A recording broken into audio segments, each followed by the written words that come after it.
Thank you for being here with us tonight. We are truly delighted that you were able to join our virtual open house event, and we are excited to introduce you to our community, our philosophy of learning, and what makes PSI a unique educational environment in Kyiv. So before we start, let's just quickly note how we can interact during this webinar session. So please feel free to use the chat to say hello and stay connected with us. And you can also see a Q&A function where you can submit your questions through the presentation. We will do our best to respond to them. And now we would like to briefly introduce our PSI leadership team and colleagues who are here with us this evening. So Trey Holland, our school director, Brian Reardon, our primary school principal, David Freeman, our secondary school principal, Olena Kovalenko, Ukrainian school director, Andrew Weston, director of learning and teaching, also Peter House, our athletics director, Mark Nellison, our early years teacher, me, Tatiana Dronchak, admissions manager, and Mikita Vasilyev, our communications and marketing manager. And now I'm pleased to pass the floor to our school director, Trey Holland. Hello, everybody. Trey here. It's so exciting to have you join us this evening. When we have these opportunities to talk about our school, we get excited for that. What we're doing at our school, we feel every day is a magical thing. And so to have an opportunity to talk about it with potential parents, it's a wonderful opportunity for us to share what our existence is like, what our daily love for the school entails. But here's what the goals for tonight, right? We're going to talk a bit about us in a general sense, about our staff, what our history is, and what is the foundation of what makes PSI special. And then we're going to talk about learning. We're going to hear from our director of teaching and learning and our principals as well. To discuss really what is effective learning at our school. You'll also hear about our Ukrainian school and our after school and sports programs. Then we'll shift over to school operations. This is where we'll talk about safety at the campus. You'll also hear about our cafeteria and how we approach security. These are all very important things, especially the safety piece. Then we'll pass it back over to Tatiana, and she'll give you information on what's happening with enrollment and what that process looks like. And as we said earlier, hopefully we'll can have some questions and we can engage on what you're really interested in hearing more about. But the goal for tonight overall is for you to learn about us and to decide if we're the right school for you. Okay, we are entering our 30th year. This is a momentous moment in our history. I have to tell you, our founding reflects who we still are. The beginning of PSI was really a number of very activist and engaged parents coming together and realizing what the city of Kyiv needed was an authentic international school. And the fact that it's in our DNA that parents founded our school, we remain like that. And as we go through the presentation and our conversation tonight, we'll emphasize this point that parents are absolutely fundamental to what we consider a successful school. And we just love the fact that our school is founded in that way. And over those years, adopted the International Baccalaureate as the highest standard of academics in the world, really, for a diploma program, and which you'll hear also more about. Our school, when the full-scale invasion occurred, closed like many others, and for one brief year moved to Warsaw and embedded in another school. But in 2023, we moved back to Kyiv and reopened. And I'm really happy to say that when we opened, we had 86 students. And now we're at 190, close to 190. So we're growing methodically, surely. The school is not just surviving, we are thriving. We're adding programs, we're adding teachers, we're growing all aspects of the parent and student experience. And as I said, that 30th year is such an incredible touchstone for us. It's a benchmark of success. And I like to say, and we all like to say, that our school actually reflects the history of Ukraine during that time. We have teachers on our staff. Our primary principal, who's present tonight, has been in this school for longer than anybody could imagine. And he was with the school all the way back to the Maidan. So you have that historical alignment. The ups, the downs, the challenges, the achievements of that Ukraine, and that growth of Ukraine into a more incredible nation. all through the challenges that it's facing. Our school embodies that as well.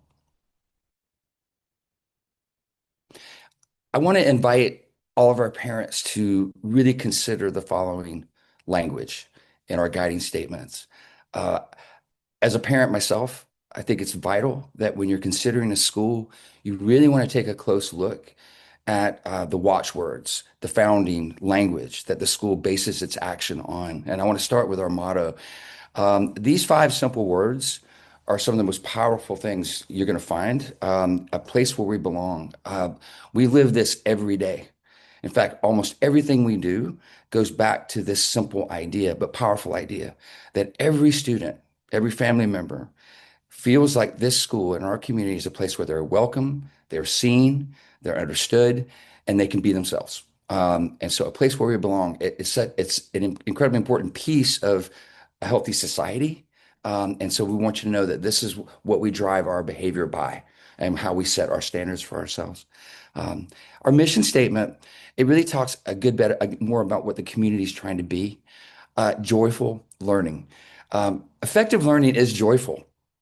I know a lot of us might have had school experiences where it was a lot of memorization and it was is rigorous in that sense. But we know that effective learning, the kind of learning that children retain, is joyful. But learning cannot be joyful if it's not challenging. And we'll talk more about personalization in our school as well. The idea that all students learn in different ways. They might be at different places in their development. And really effective instruction is understanding our students well and being able to provide the instruction and learning that fits them. And let's not forget, this school at all times is aspiring to be an excellent international community. At this point, with the number of international families we still have in our school, even during the conflict, we know that our norms, our values, what we believe in, the sense of empathy, the sense of international understanding, we think it's one of the greatest values that we bring to our families. And last but not least, our vision. We believe in voice for students, for parents. We feel like students who have passions, we need to make sure that we are supporting them in the realization of that vision for themselves.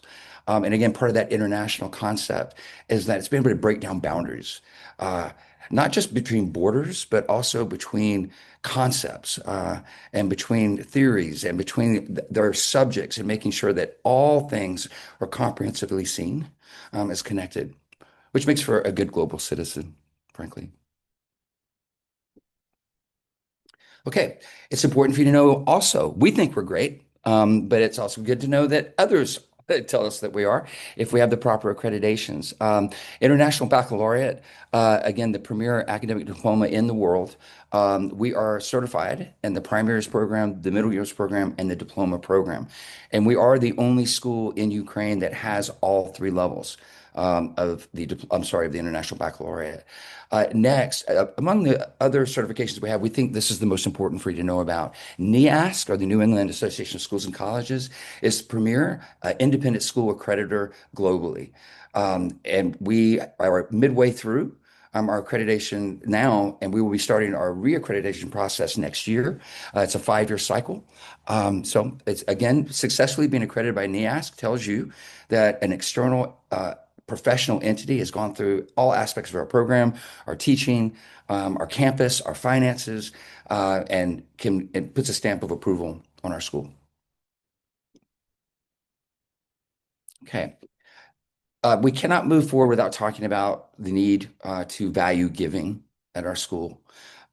Philanthropy, going back to our vision and our mission, uh, ensuring that students engage and embrace opportunities to give to others. The research shows, particularly in a situation like ours, the anxiety, the literal trauma that our students are going through and the effects that that can have on them on a chronic basis. Research actually shows philanthropy and giving is one of the best things to do to address the effects of those things. We have a program within our IB called CAS, Community Action Service, where students engage in projects where they are helping schools. For example, we work with a cancer center for children. We work with a hospital that serves soldiers. We work with a school for the visually impaired. I could go on. There are other projects as well, but they're student driven. The students are organizing through the direction and guidance of our staff. They're engaging in fundraising. They're making sure they're actually doing projects with these students and with these soldiers. And the last piece that we've really started to lean into, any effective school like ours is effective at fundraising and development. And so it's an important piece of our telling our story to those in the world and what the magical things that we're doing here under these circumstances and looking for support so that we can add to our resources in order to grow programs, grow potential, expand the school. So these are our three cornerstones of giving. All right. We have a board, like most schools do. I just want to be very clear that our board of directors are all volunteers. Our board is made up of a pretty good mix of internationals and also local nationals. And what this board does, they have a responsibility to guide the school in the strategic vision and the long-term financial viability of the school. They support me as a director and support our staff where needed. Even though the operational matters of the school are left in the hands of our team, the board is there to advise, consult, and give their expertise in specific areas, whether it be legal, business, and any other important area that the school could benefit from. So having a good, effective board, this is my seventh school, and I will tell you, having a good, effective board is key.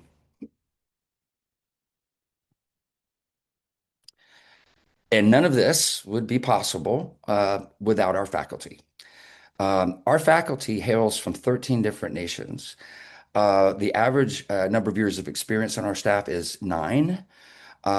Almost all are certified in their areas of IB. But what's beautiful about our staff, the many expats that are with our school, the combination of the talent of our local staff is unparalleled in my experience. Every international school I've ever been at had local staff. This is the most wonderful local staff I've ever seen. Whether it's our teaching partners, whether it's frontline teachers in our math and other like language courses. And the other thing I would see in some of our in my international experiences, is that that local staff and that expat staff, sometimes the connection between those two might not be as firm and wonderful as you want. I have a feeling it has to do with the culture of our school.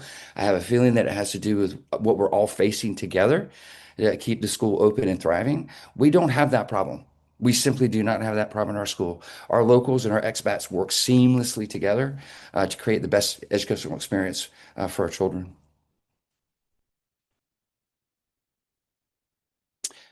PTA. I mentioned earlier that our school was founded by parents. Our Parent Teacher Association is so vital to our school, to the success of our school. We are not an organization, an educational institution that expects our parents to kind of drop their kids off in the morning and pick them up in the afternoon. We expect our parents to be engaged. So as you consider PSI as a possible destination for your family, please know how much we lean on our parents. I was talking about the board of directors. They, for the most part, are all parents. We've got a couple of volunteer board members who had kids in the school when the war started, but loved the school so much they stayed. But the reason I'm sharing that is the parents are one of the most golden and fortuitous like sources of wisdom in our school. And the partnership we have, the staff, the teachers, the leadership of the school with the parents, we know that effective learning for students really leans on that partnership. It really leans on parents being engaged in the learning that their children are experiencing at the school. And we really believe that getting that back and forth, that dialogue and that engagement from parents makes us not only better, but it makes puts the students in a position to succeed. And it's fun. Just so you know, like if you join the school, you're going to be hearing it from me. Please be in the PTA, engage. It's fun. It's fun to do. It's a community. The parents really love being together, and as part of our community. So do be thinking about that if you come to us. All right. What we're about to do is we're going to shift over into the learning side. And to do that, I'm going to hand this over to Andrew Weston, our Director of Teaching and Learning, who's going to discuss kind of the overall structure of IB and how it fits with our ages and the different sections of our school. Andrew, please. Hi, thanks, Trey. Um, The IB has three programs essentially. There's the primary years program, the middle years program, and the diploma program.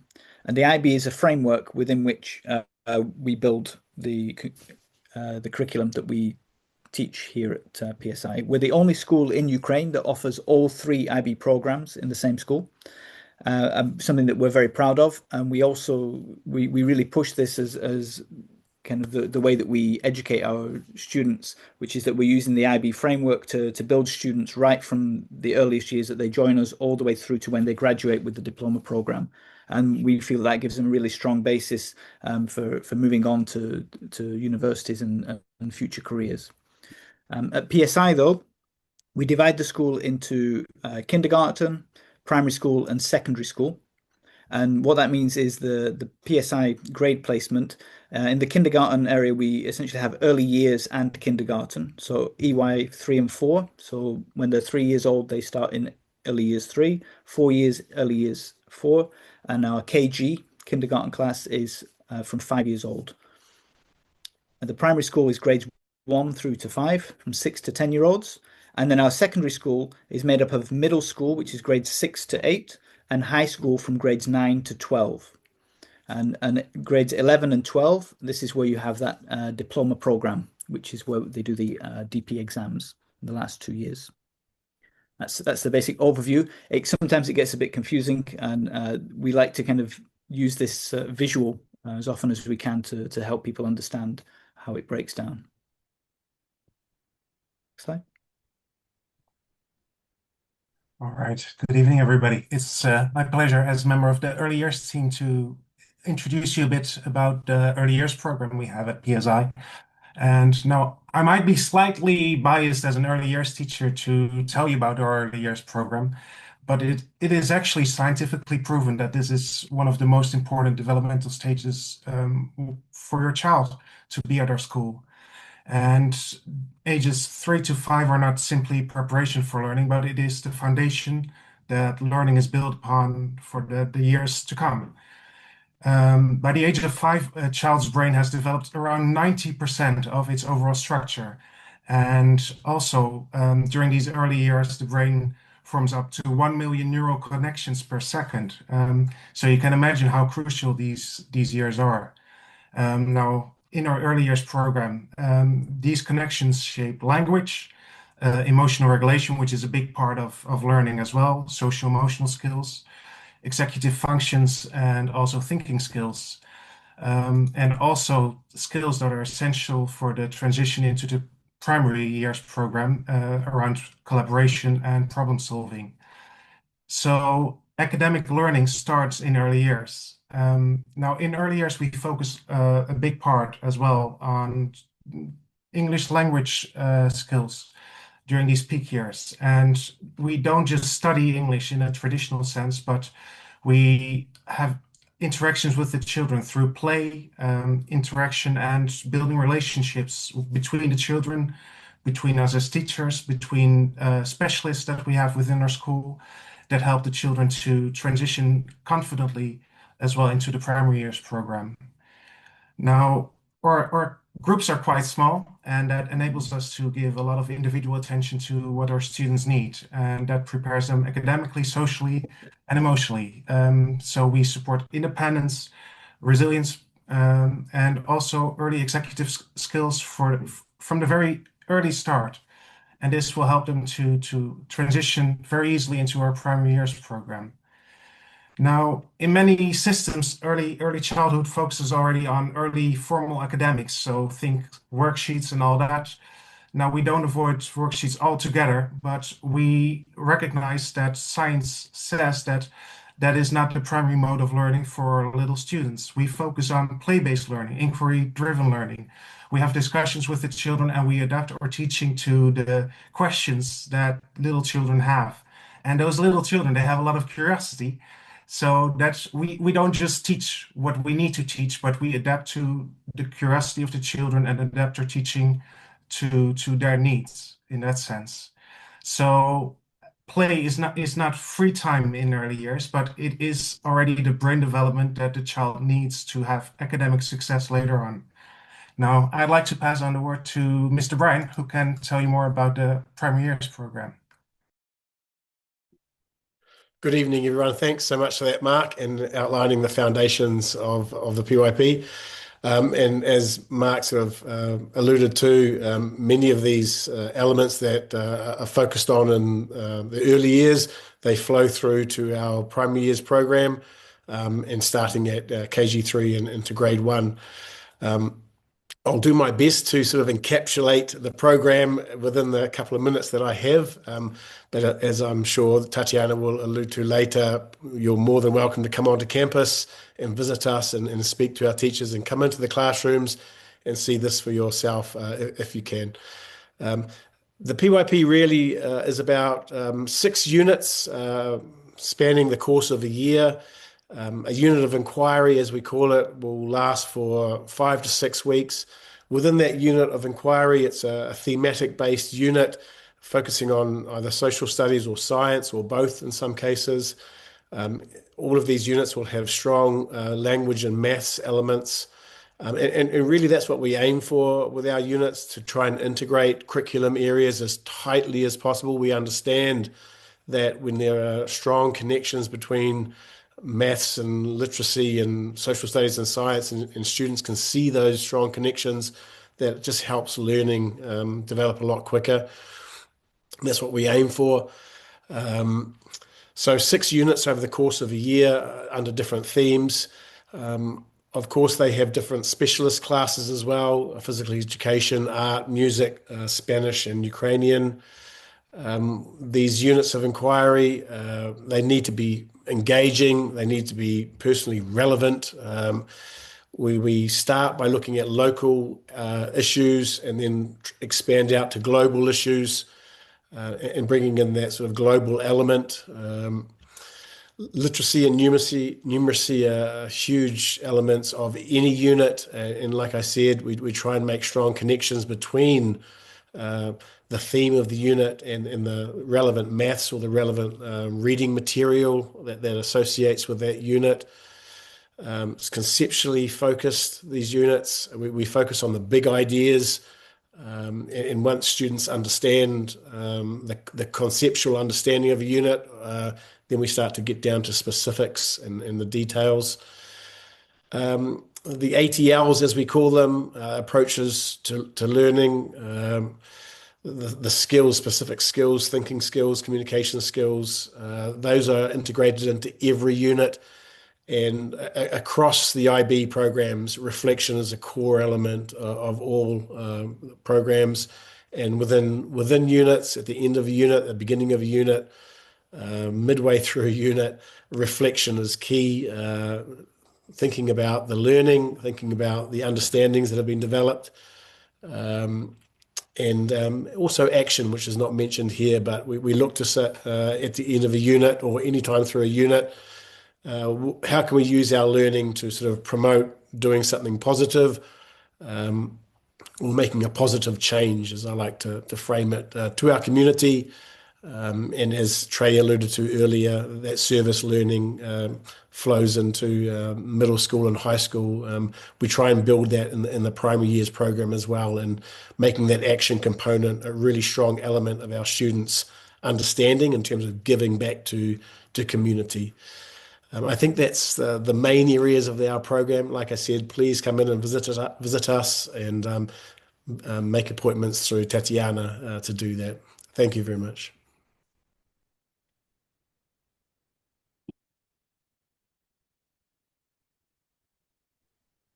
I think we've lost David, so he's here. He's back. He's back.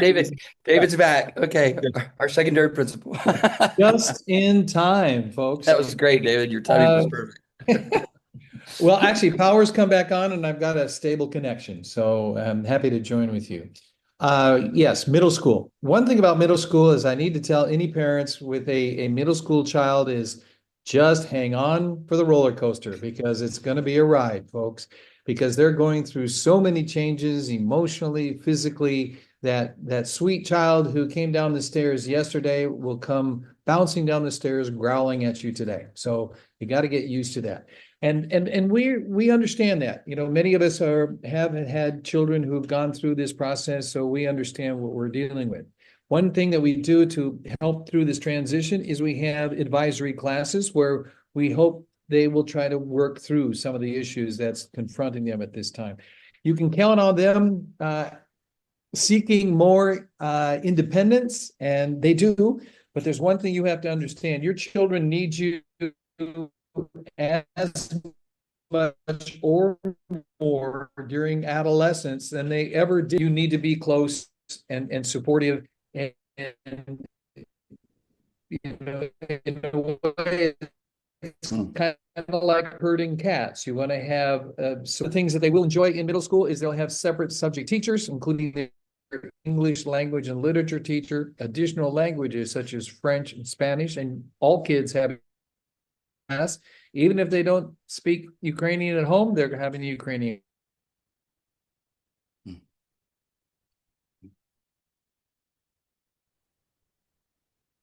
Some connections issues. We lost David again. Andrew, do you want to pick it up and he can jump back in? You guys are like the duo. So David was mentioning about the different subjects, and there's a choice between choosing French or Spanish. All students take Ukrainian in the middle years program. INS, Individuals and Societies, which is essentially humanities subjects. So it's looking at kind of a kind of interdisciplinary approach to humanities like geography, history, but studying from different concepts and inquiring into those. Science is mixed science, but they'll do specific units, which will be biology, chemistry, and physics. Math and arts. And in the arts, we're very pleased to have a music teacher, an art teacher, and now we even have drama as well. So we're starting to build some more kind of live performances as well into what we do at our school. It tends to be conceptually based, the way that we plan units, and just like in the primary school, a lot of it is inquiry based, which means that it's about finding those things that are interesting for students, or setting them kind of problems and questions, and building the learning through asking questions and inquiring about how things work, or how kind of work, what connections you have between knowledge and how it all kind of fits together. So it's not just about learning knowledge, it's also about skills, and how we can kind of apply those skills in different contexts and different situations.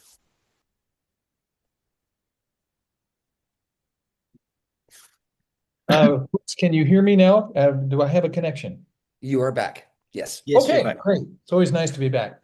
One thing we need to talk about in high school is we have different pathways to graduation. High school, of course, our students are 9, 10, 11, and 12. Usually they're 16 to 18 years of age. Every child who finishes their program at PSI earns a PSI high school diploma, which is the equivalent to a high school diploma from the United States. Students who take the MYP and DP courses with differentiated assignments. That means that they sit in the same classroom with the students who may be competing for the full diploma, but they may be assessed slightly different. But the content and the delivery is pretty much the same. The next step up is the high school diploma and IB certificates. This means that they don't take the full IB program, but they take some courses at the IB level and some other courses at the standard high school level. I have a daughter who graduated from high school in China, and she graduated with certificates and a high school diploma and went on to finish her bachelor's degree with a double diploma, not just a double major, but a double diploma because of all the credits that she earned. So you don't have to do the full diploma to earn the benefits at university of the IB program. And then the Cadillac, of course, is the high school diploma and the full IB diploma. And this, of course, requires students to take all of their courses as International Baccalaureate courses and also complete the core program, which is our they have to do an extended essay. They have to take what's called theory of knowledge, which is essentially epistemology course. How do we know what we know? And then they also have to complete the CAS program, where they do community action or activity and service. I had a son who finished with the full diploma, and again, it's the ticket to university acceptance. One of the reasons why the IB diploma is such a powerful diploma to earn for our students and students around the world is that universities know that a student who has earned the IB diploma is more likely than any other student they admit to actually finish the 4-year or 3-year program at their university. And universities, like any other business, they don't want to waste time on somebody who's not going to finish the program. So they know that the high school student who's finished the International Baccalaureate program and earned the diploma is the best bet when it comes to admissions. Next. Okay, university destinations. Primarily, our students are looking to go to Europe, the UK, the US, and Canada. Now, a lot of our students will actually go back to Canada if they're Canadian, so that's a natural appeal for them. Many of our students go to the United States. However, what we really see is that probably easily more than half of our students stay in Europe or go into the UK. Now, one of the benefits of having a very successful and capable university counselor is she can guide students to what universities are going to be the best fit. Now, everybody may think, oh, I've got to get into Harvard, I've got to go to Yale, or another prestigious name, when that may not be the best program for that individual child. So the one things that we pride ourselves in is, yes, we get students into very elite universities, but the most important thing is to get that child into the best fit university, because sometimes a program or an elite name isn't what is best for a child. Sometimes it may be that school you hadn't thought about. And so we go through a very rigorous process when it comes to aligning students with the correct university that's going to be the best option for their futures. So again, it's finding the right university that's the right fit. Granted, if it's got a nice prestigious name on it, that's great. We do get kids into the name brands all around the world. But our primary goal is to get the student into the school that's the best for them.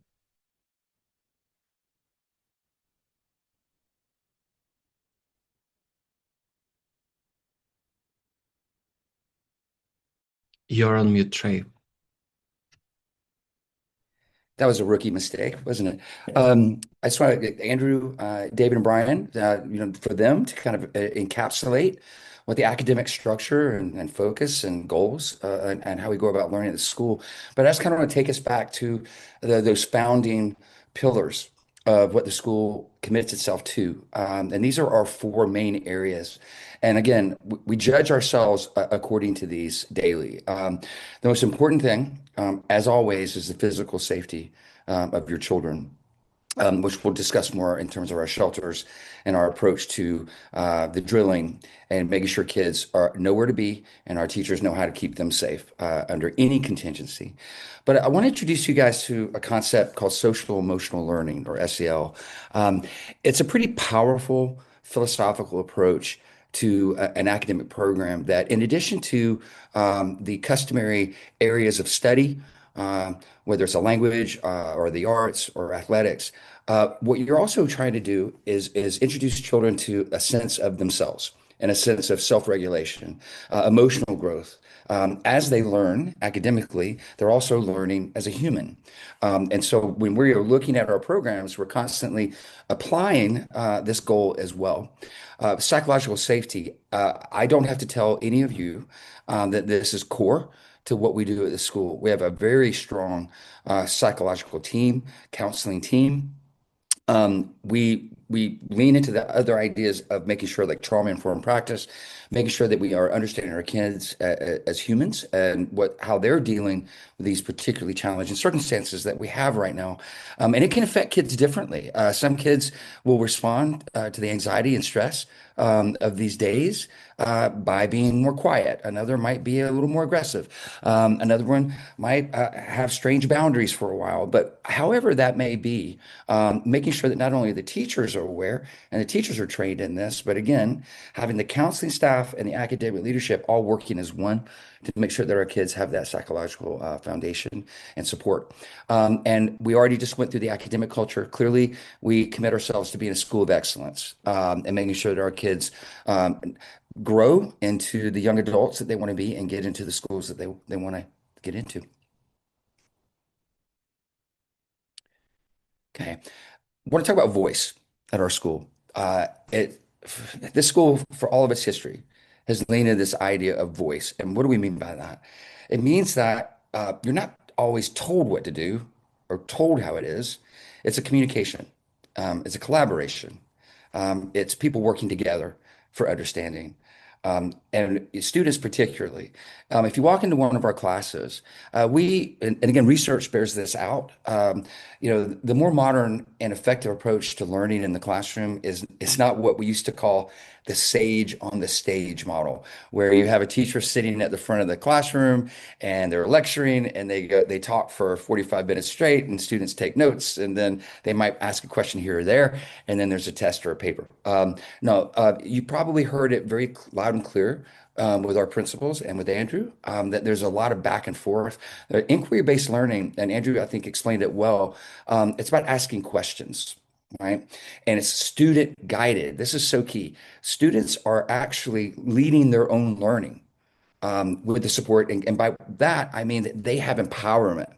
It's not that they're on their own and they have to go, read AI to figure out a concept. That's not what I mean by student guided or student led. It means that they are empowered in their learning. Feedback is a big piece. People make mistakes. You can't learn if you don't make mistakes. We get away from that sense of students feeling like they can't screw up, they can't make mistakes. You can't learn without that. And this idea of once you learn something or you want to do something better, the student being able to take the time with the guidance of teachers to work through their process. This will make them effective adults. As we all know, the future is not about memorizing material, it's about effective skills. And one of those skills is knowing oneself. We have a primary student council and a secondary student council, and it's in these bodies that students have leadership opportunities. They confer and collaborate with leadership. They actually talk to the board. They actually work with the PTA. A lot of it could be service, but it's also improving the community as we know it. Some of the best ideas we get about having a better school comes from our kids, frankly. When we look at the community feedback, we're constantly accepting and receiving feedback from parents and from our teachers. We have what's called a parent liaison group, and this is a smaller cadre who come in and meet with leadership, and we talk about the hard stuff. We talk about the things that might not be working. Sometimes parents might have a question and they need an answer, and this helps us. Having parents come to us and say, "Yeah, this is what's going on," or "This is what we see in a larger kind of policy framework way." We do the same with our teachers. They have their own needs in terms of us supporting them. And I've already discussed our PTA, our Parent Teacher Association.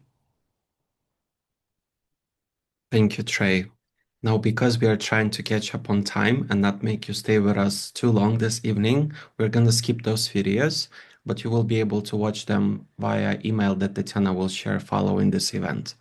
And instead, we're going to enable you to meet two of our students live. They're joining us now. Hey, thank you, Nikita. So we are happy to introduce Valeria, our grade 6 students, and Robert, our grade 11 students. Valeria and Robert, could you please unmute yourself? You could turn on your video. Hello. So we will start with Valeria.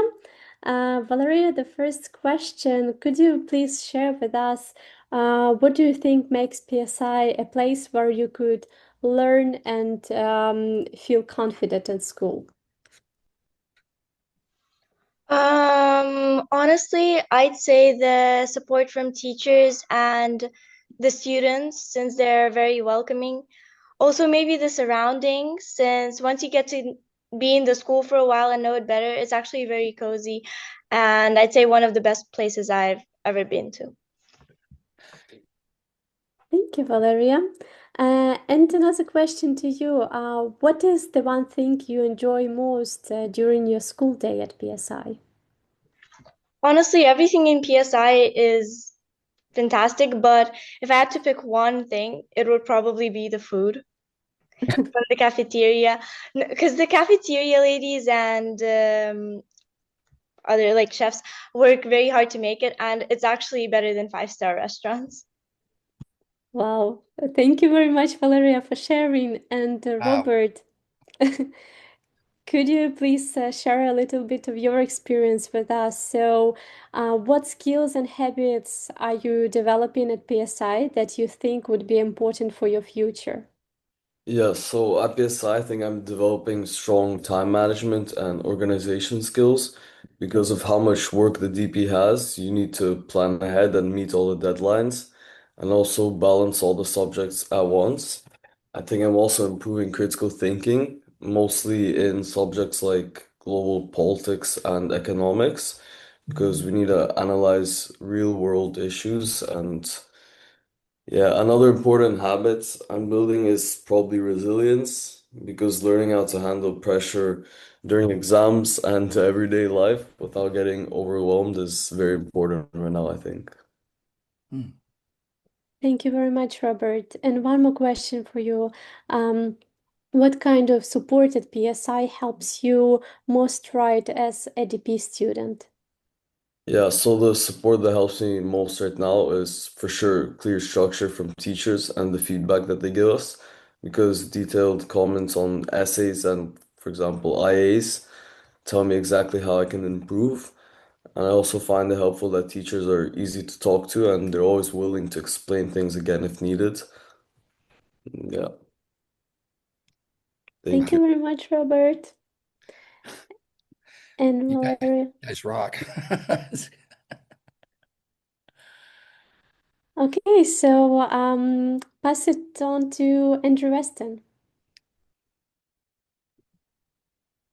Hi, I'm going to talk a little bit about personalization. Trey already mentioned it earlier in the talk. Personalization is something that really is at the heart of what we do at PSI. Students are different. They have different strengths. They have different interests, different preferences, preferences for how they best remember information or how they develop their skills.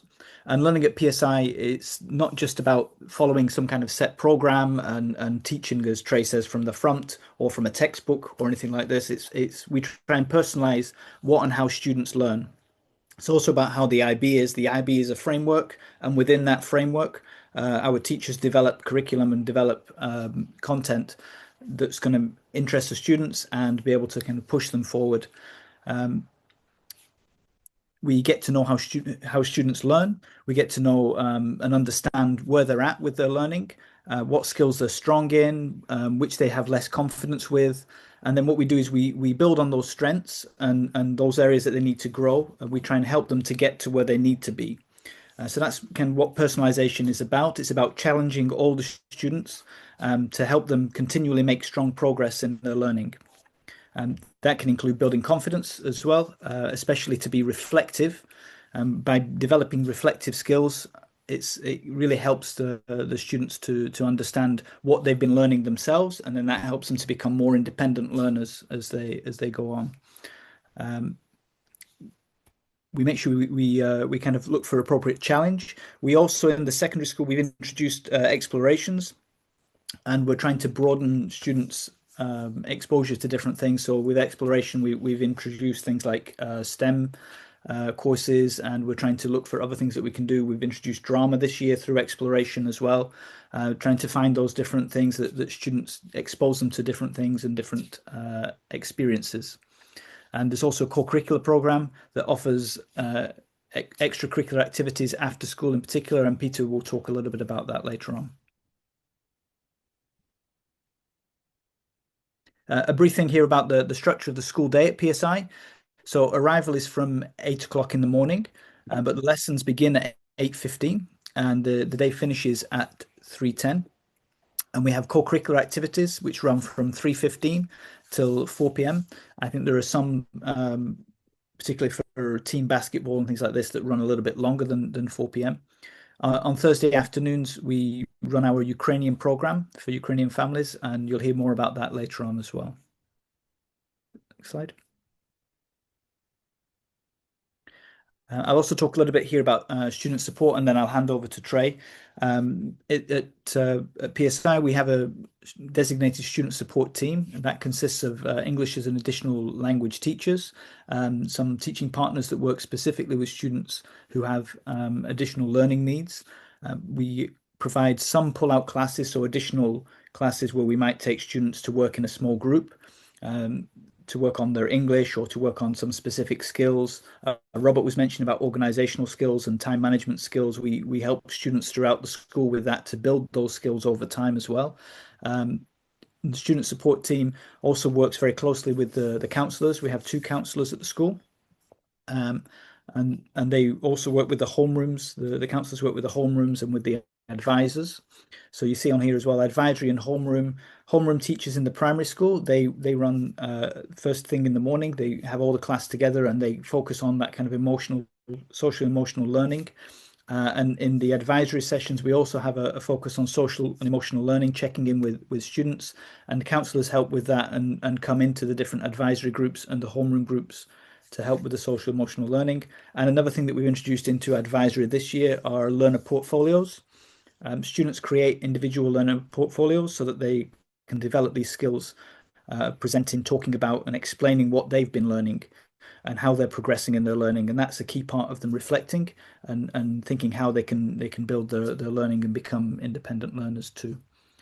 So Trey, did you want to talk about the technology focus? Yeah, we've engaged and begun a process and journey. Our goal is to eventually become the top technology international school in Ukraine, and that has a lot of moving parts to it. We're on our first year of that growth journey, but we feel like it would be impossible to say that we're educating our students effectively if they were not stewards of their own technological experience. We also want to, in the next year to 2 years, bring computer science at the IB level to our school, which would make us the only school in Ukraine that has that. But we want to create a design and tech hub. We want to get STEM, science, technology, engineering, and math across all the grades. We feel like if we can train our teachers to even be more effective in using technology in their classroom. So it's not just going to a tech class. You're actually getting teachers to that next level where they're applying technology in their classes, whether it's history or language or the arts. And so this is a very exciting part for us in terms of our future. In the service of time, we've talked about service a good bit. It's really important to us. I do want to say that Tatiana Izakova, we call her Dr. I. She's a math teacher at our school. She's been with us from the beginning, our entire history, from the founding of the school. She's also our CAS coordinator, our service coordinator. I just want to tell you guys, we just recently learned that the International Baccalaureate, this is a great honor for her and for our school. She won the Community Inspiration Award for our region, which includes Africa, Europe, and the Middle East.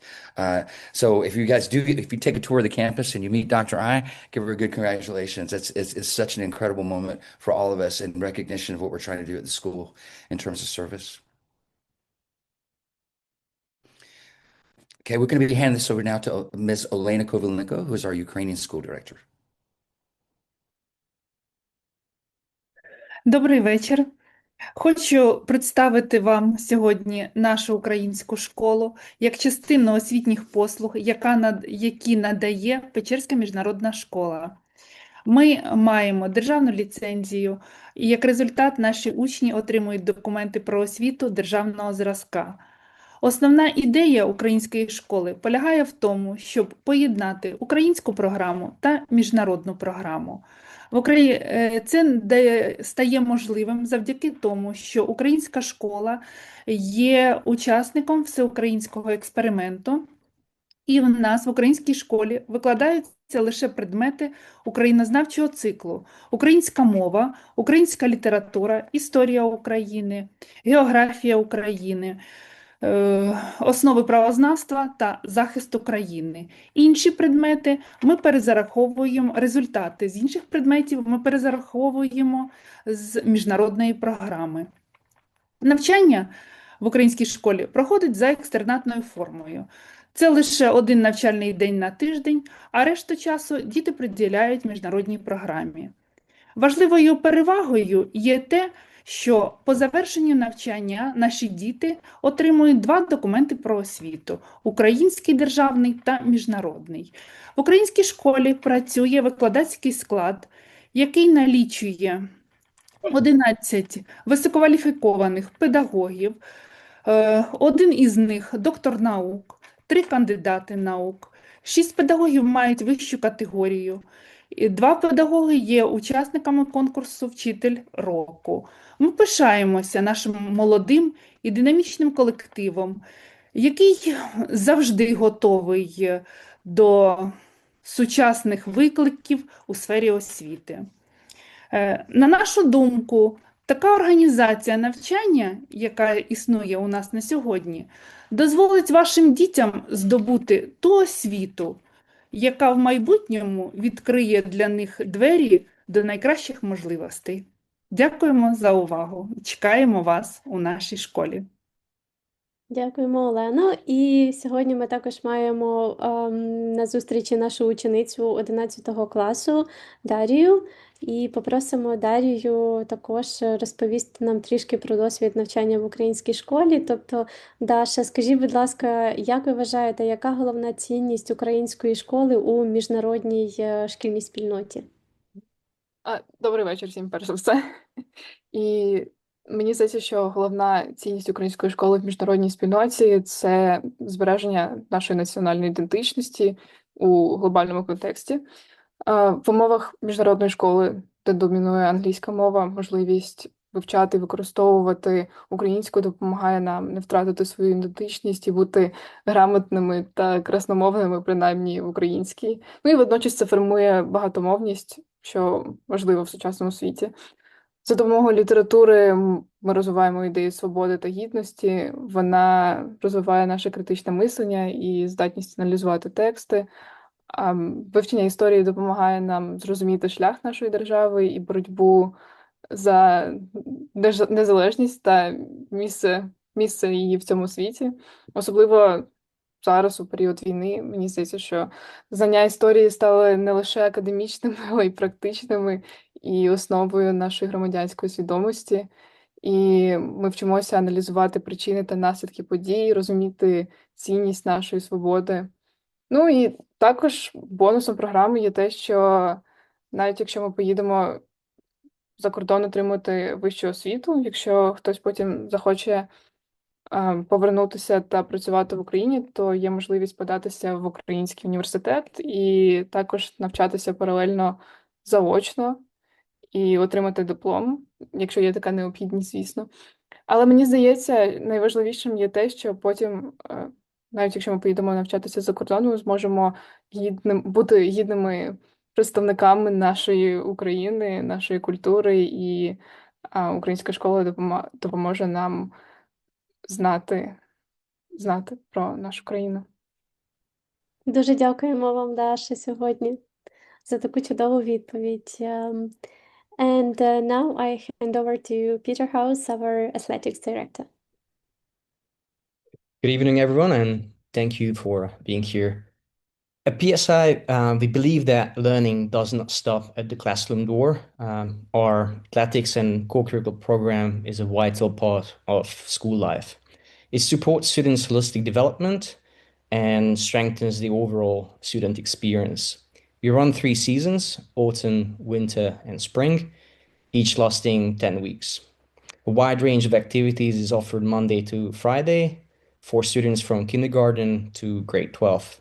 These include swimming, basketball, math, chess, drama, volleyball, dance, drawing, and many more. Sessions take place after the final class block, typically from 3:15 to 4 p.m., with competitive activities extending until 4:30. All activities take place on campus using our excellent facilities, a full-size gym, a 25-meter swimming pool, a 7-a-side football pitch, and a 200-meter track. Training sessions are conducted in English and led by qualified coaches and experienced PSI teachers. What truly makes our program stand out is the combination of local and international opportunities. As a member of the Central and Eastern European School Association, our students have the opportunity to travel across the region for tournaments and competition. In fact, we're currently planning to attend the primary Mets tournament in Skopje. Locally, we collaborate with other schools through the Kyiv Schools League, providing competitive fixtures and friendly matches. This program goes beyond sports and activities, empowers students to grow, to embrace challenges, to develop resilience, and to create meaningful memories that last a lifetime. Thank you, and we look forward to welcome you to the PSI Athletics and Co-Curricular Experience.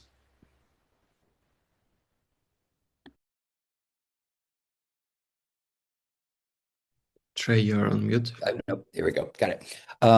Thank you, Peter. I want to say really quickly as we go through our operational piece, we will move a little bit more quickly here, but I just want to focus on the really important things for everyone. Next slide, please. Okay, our facilities, we are so proud of our home. Coming to school and work every day in this environment is in itself a joy. Our playgrounds, our gym, it has multi-use. It's a very expansive space where our PE classes, but also our competitive athletics can occur. Peter mentioned a great deal of this, but in addition to that, we're going to talk about our cafeteria. We set it up to be like a cafe. The color, the light. We have a full dramatic and performance auditorium, and as Peter mentioned, we have a half-length Olympic-sized swimming pool, and it's incredible for us. And we want our families to use this pool. In addition to the student use in their formal activities, we have community swimming that families can come in on the weekend and make use of this incredible asset. All right, we go back to safety. We're in regular contact with multiple embassies and their security teams, and to receive the briefings we need in terms of the status, the security status. But what's also important is, with the U.S. Embassy in particular, their security director came to our campus and is in regular contact with me, reviewed our shelters, and this is going to sound like we're bragging, but they said they're some of the best in the city because of where they are located in the building, the structure of the building itself. We set up our shelters to be like classrooms. Any child that is attending school right now in Ukraine and in Kyiv is going to have their learning disrupted by error alerts. So our goal is to get to the shelters quickly and make that learning seamless. So as you can see, the classrooms are meant to be learning areas, and we believe our teachers are very effective at doing that. And as you can see, we know our way around our campus and how to get our kids to shelters quickly and effectively. In terms of the overall security, we have a generator on campus. We would have two, but there was a surge that came from the city a few weeks ago. Some of you might be familiar with this, and it hurt the electronics on our existing generators. So we bought a backup, which is now working at the campus. But by next week, we should have our second generator back. So we'll have two generators. We have 24-hour-a-day security. Our gating system and our walls are very protective of the campus. And our security team has been with us for years. They know our students, they know us, and they are top professionals in what they do. And we also have a closed circuit TV system that covers all parts of the campus that allows for us to make sure that security is our top priority. And back to this idea of the shelters, we feel it's very important that when kids go to the shelters, particularly, that we can alleviate any sense of anxiety, added anxiety. And I can tell you, over the last 2 years, particularly, I remember in my first year when I arrived, some students here and there would say they were nervous or they felt, oh my gosh, there's a siren. We have some kids who, when the siren goes off, they're like, "Yay, we're going to the shelters," because it's a deviation from their normal routine, maybe, but it's a welcoming space. And I would invite one of you guys to come into one of our elementary shelters during a siren if you're here. The fun things that are going on in these shelter spaces, it's quite phenomenal. Okay, Tatiana, I'll hand it back to you, the film. Thank you, Trey. So, cafeteria, I think that we will skip this video, but I will share it with you in my follow-up email after the event. And you will see what meals are served in our cafeteria and what's an outstanding part of our school life it is. Okay, so my part, admissions to our school. Before I proceed with admissions requirements, I'm happy to introduce you our school community. So our students community now consists of 185 students of 11 nationalities. You can see them listed on your screen. And also our student to teacher ratio is 41, which allows us to provide that personalized attention to students. On the next slide, you can see our applications process guidelines. So it consists of a few stages. The first is creation and submission of online application form where you will be requested to provide documentation. Following the submission, students applying to grade 6 to 11 will need to sit admissions testing in English and Math and also write an essay. And following the review of your child's application, our admissions team may organize an interview, or the decision could be made once the actual application is reviewed. As for more details and more detailed guidelines, I will share everything in my follow-up email. And of course, you can always reach out to me for any questions or if you will need any kind of assistance with submission of the application. And now let me outline our tuition fees for the current school year 25-26. Here you see our annual tuition fees per grade level along with our strategic development fund fee. For new students, there is a one-time registration and application fee. Our tuition fees is paid annually as a single payment, or there is a possibility to split into two parts. It is important to note that for the upcoming school year 26-27, there will be an increase in our tuition fees. The amount of this increase is not yet determined, but once the new fees are approved, we will update the information on our website, and you are welcome to connect with me if you'll have questions regarding this. It is also important to highlight that PSI is a non-profit school, which means that every dollar of our tuition fee is reinvested into the school directly and into the experience and learning of our students. Around 70% of our budget goes toward attracting and retaining high quality international and local teachers. At PSI, we are consistently investing in growth and quality of our school.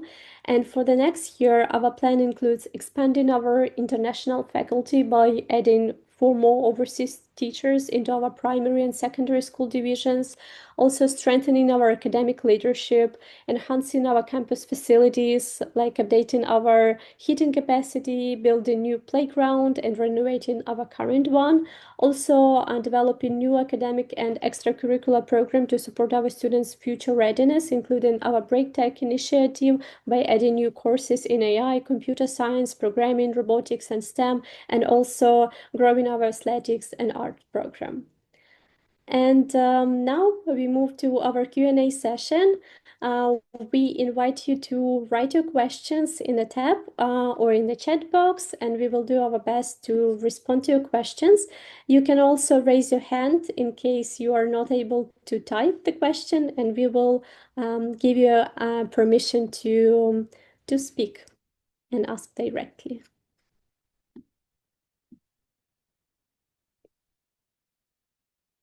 Okay, no questions yet?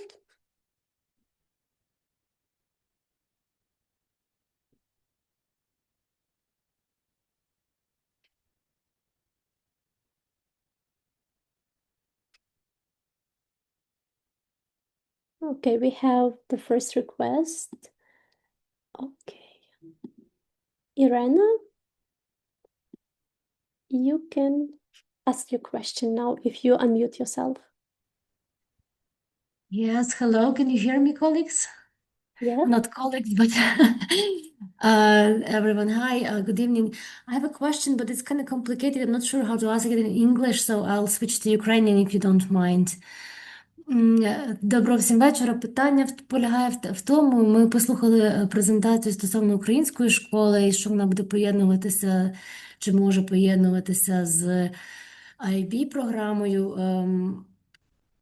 Оскільки дитина наша буде в 10 класі, виходить, що вона не підпадає під 12-річне навчання. В такому випадку, як це буде виглядати? Тобто вона буде до 11 класу навчатися і потім отримає диплом української школи ще 12-й рік окремо, щоб отримати повноцінний IB-диплом, чи як це от поєднання має виглядати? Буду вдячна за відповідь. Дякую. Дякуємо, Ірино. Олено, в 2 словах, мабуть, зможете відповісти, так? Олено, ви на м'юті? Сорі. Пані Ірино, дякую за запитання. В 11 класі, так, ваша дитина закінчує 11 клас і отримає українське свідоцтво про закінчення повної загальної середньої освіти. А далі в 12 класі буде вивчати тільки предмети одної її програми. Дуже дякую за відповідь і за вашу сьогоднішню презентацію. It was very interesting to hear everyone today. And our daughter joined us today. We especially enjoyed the answers of real kids and their experience of PSI school. So thank you very much. Thank you, Irena. Any other questions? You can write them in the chat, in a Q&A tab.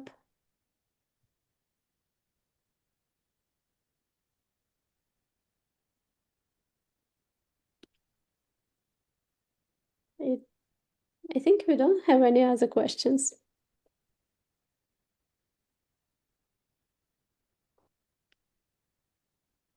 Okay, there is a question from Ludmila.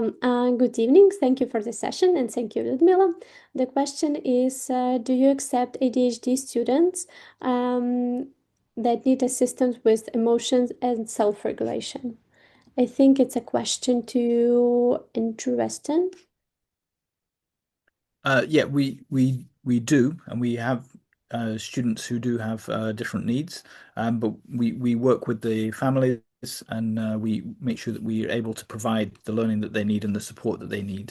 So we have to take into account what we're able to kind of provide and what's best for the students. So yeah, but we don't exclude based on specific needs. Thank you. Andrew, any other questions?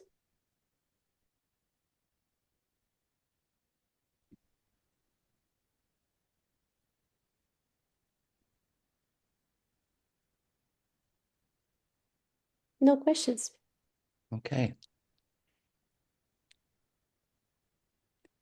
Oh, we have another one, sorry.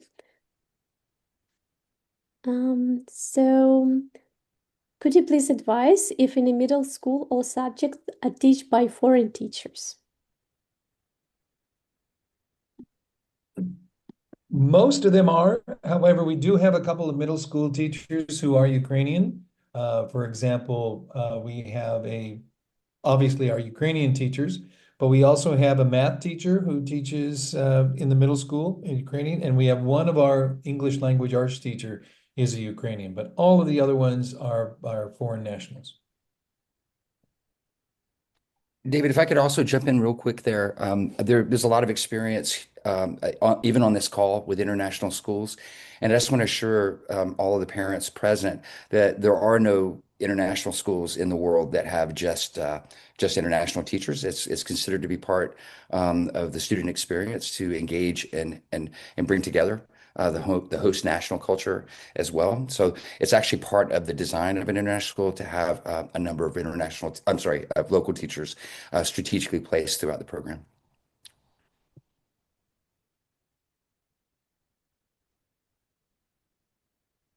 Thank you, Trey. So I think, very quickly, another question.